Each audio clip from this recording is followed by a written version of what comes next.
ज्ञानानन्दमयं देवं निर्मलस्फटिकाकृतिम् आधारं सर्वविद्यानां हयग्रीवमुपास्महे. There are 4 parts in the Suprabhatam. The very first part is termed as Venkatesha Suprabhatam itself. So that had 29 slokas, which we've completed.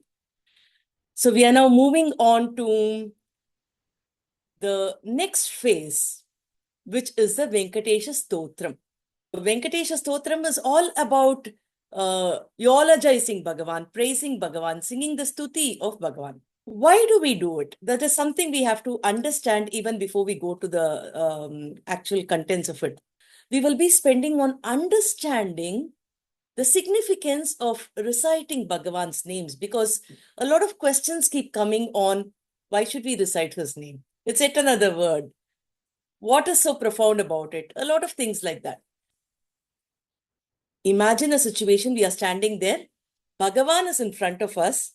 He's opening his eyes. He is looking at everybody and he's smiling. What do we do next? Put yourself in that situation. What do we do? Bhagavan, the Akhilanda Koti Brahmanda Nayaka, is there, smiling at us, welcoming us. What do we do next? We might ask something which is not appropriate, which is not relevant, or we might waste the time.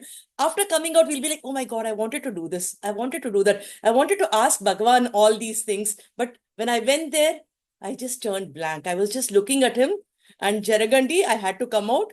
Nothing happened, right? So all these happen in our mind.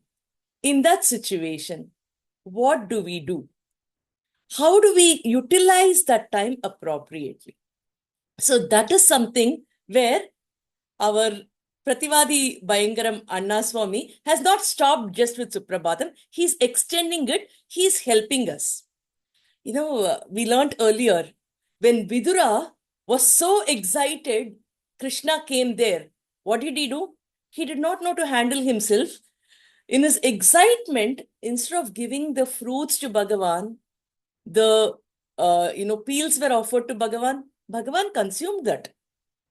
Similarly, Akrura, when he wanted to go visit Bhagavan, he was so excited that the entire journey, he was visualizing what he will do. He was like, I'm going to roll on the floor. I'm going to have a great darshan of Bhagavan. What will I do? I'll stand here. Bhagavan will laugh at me. No. He'll be upset with me. So many things were going on in his mind. So that is the situation all of us are in when Bhagavan gives his darshan. So when Bhagavan gives the darshan, what is the safest thing to do? Safest thing to do is do what our ancestors did. Because we do not go to a king and ask the king for, can you give me a change for 10 rupees? Right? Sometimes when Bhagavan is standing there, a small problem that we are facing will appear like a huge mountain to us. But for Bhagavan, it is like a, microscopic thing. So we do not ask him for such trivial things. So what should we ask him? What do we do with him? What is the right kind of interaction? Because we do not know, the stutis are created by our elders who know about it. They are saying, don't worry, learn this up. This will cover all the aspects that you want to do. It should go into our subconscious mind so much that in spite of anxiety, we should be able to say the stuti. So that is the purpose of learning these. So it is the Vakshuddhi which is important. It is getting it into our muscles, getting the purpose, getting the meaning, getting the essence of what the Acharyas wanted to communicate into our system so that at any point of time, these come in handy for us. Right? So that is the purpose of reciting the stuti. So there are a few questions which come to us. Why should we even recite Bhagavan's names? Usually it is mentioned that Bhagavan is a stotra priya. Let us just take it like this for a moment. Bhagavan is not a stotra priya. Bhagavan does not relish being eulogized. We want to please him. What do we do? How can we praise Bhagavan? Maybe we can construct temples for Bhagavan. Maybe we can go on Tirtha Yatras for Bhagavan. Maybe we can learn all the Vedas, Itihasas, Puranas. Maybe we can keep serving humanity or all the Bhuta, all the living things, everything we can keep serving. All these are there. But is it practical for us in our everyday life to do all what is supposed to be done? Can we go keep constructing temples after temples after temples so that Bhagavan will be pleased? Can we do yajna yagas? In fact, our shastras give so many rules to perform yajna yagas that even to get the right water is not possible today. What kind of water is permitted for yajna is mentioned. Which location is to be used is mentioned. Can we do all that today? Can we even recite those mantras properly? Even Suprabhatam is so difficult for us to recite. So the Veda mantras are very complicated. Ghanas are very complicated. How do we recite all that? So Bhagavan was pleased with these at one point of time. There is a beautiful sloka, Dhyayan krite yajan yajnaihi tretayam, dvapare archayan, idapnoti tadapnoti kalau sankirtya keshavam. People could achieve a lot of things by doing the dhyana, contemplating on Bhagavan during the Krita Yuga.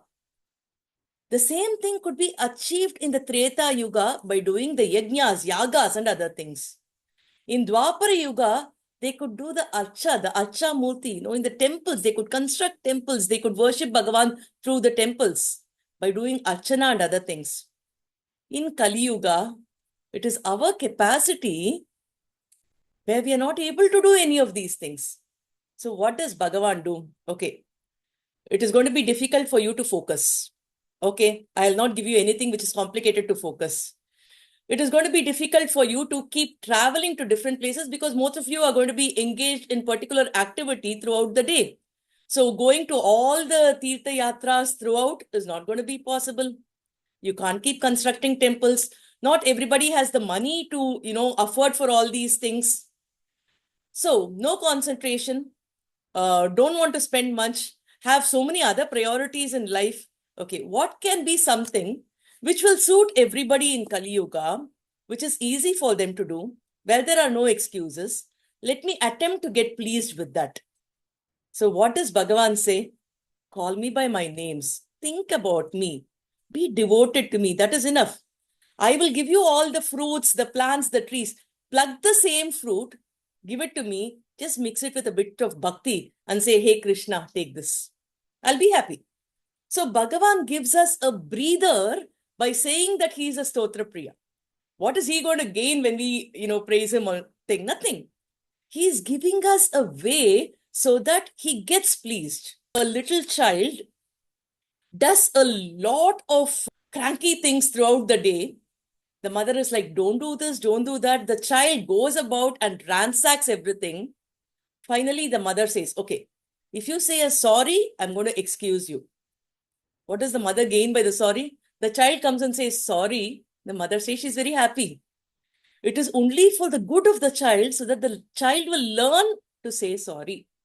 Right? Like that, Bhagavan accepts the praises that we give so that we have an option, we have a breather. Okay, at least this way, Bhagavan is getting pleased. For Nama Sankirtana, to think of Bhagavan's name, there is nothing required. There is no distinction of age.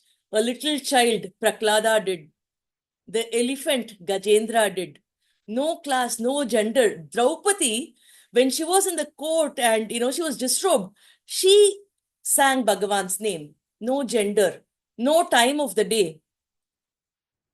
Absolutely no negative consequences. When we say the mantras, there are so many rules. If we recite the mantras negatively, there can be consequences.